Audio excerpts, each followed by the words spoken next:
Dina hiji poe aya budak nu ngaranna Tio. Tio gegetret, saawak-awakna jol kareuseun reunyeum arateul.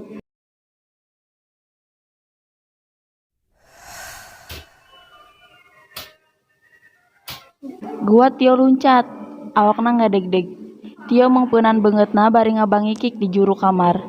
Tio sras kamangsa keur leutik, bapana ngacung-ngacung pacempret.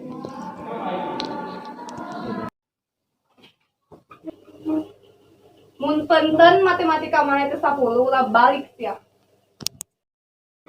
Sapeupeting nangtung gigireunana. Nungguan manehna ngapalkeun bari sakapeung hahaok. Nerangkeun naon nu teu kaharti ku Tio. Indungna nyerangkeun, di juru kamar bari cirambai.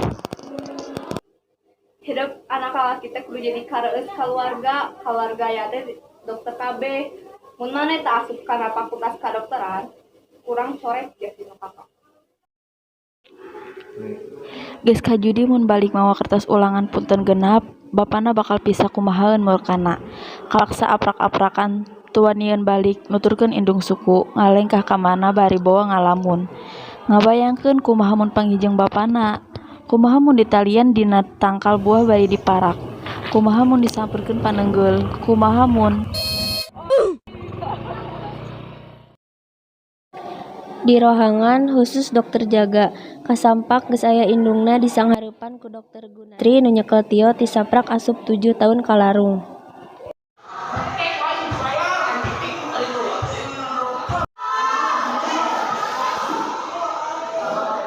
Mana kondisi sekarang, Dok?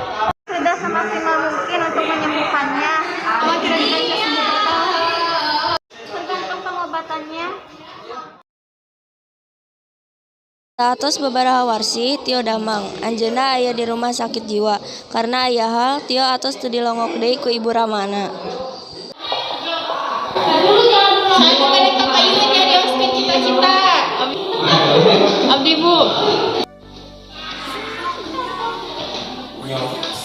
Ya mah yang jadi dokter sapertos aya, sawar aya ge dokter teh hebat. Biasa ngaladongan nu teu damang jeung pada melana nu mulia. Saya pisannya kedah kumaha jadi dokter teh. Dah ngapalkeun nu leureus, nilaina kudu sarae. Lamun nilaina awon, Balna nu rolang aya.